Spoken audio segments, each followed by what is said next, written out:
সারাদিনে 2 ঘন্টা 2.5 ঘন্টা। আর খাওয়া দাওয়া কি? খাবার প্রোটিন ইনটেক সবসময় বেশিই থাকে, ঠিক আছে। এখন কম্পিটিশনের জন্য যা যা প্রোটোকল আছে সেগুলো ফলো করি আমি।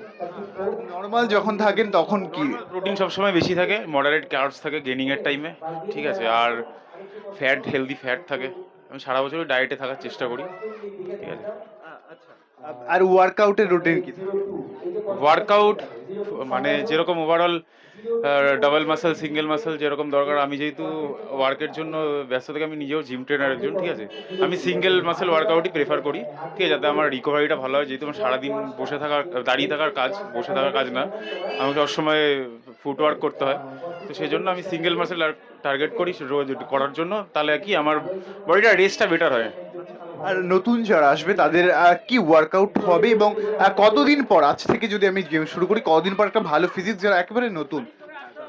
দেখুন, সব থেকে আমি বলবো সবার আগে ধৈর্য রাখতে হবে, ঠিক আছে। জিমে এসেই অনেকে যারা বিগিনার্সরা লাফালাফি করে যে খুব তাড়াতাড়ি বডি হয়ে যাবে, বা বিভিন্ন ইউটিউব বা ইনস্টাগ্রামে ভিডিও দেখে যারা, তারা ভুলভাল ইনফ্লুয়েন্স হয়।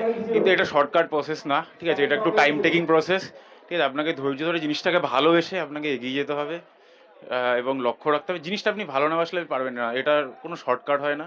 আপনাকে ওয়ার্কআউট ঠিকঠাক করেই যেতেই হবে। আর মোটামুটি ভালো একটা ফিজিক পেতে গেলে আপনাকে 3 থেকে 4 মাস গুড ডায়েট, মেন হচ্ছে ডায়েট। ডায়েট ঠিকঠাক না করলে আপনি হাজার ওয়ার্কআউট করে নিলেও কোনো রকম ফলাফল আপনি পাবেন না, ঠিক আছে।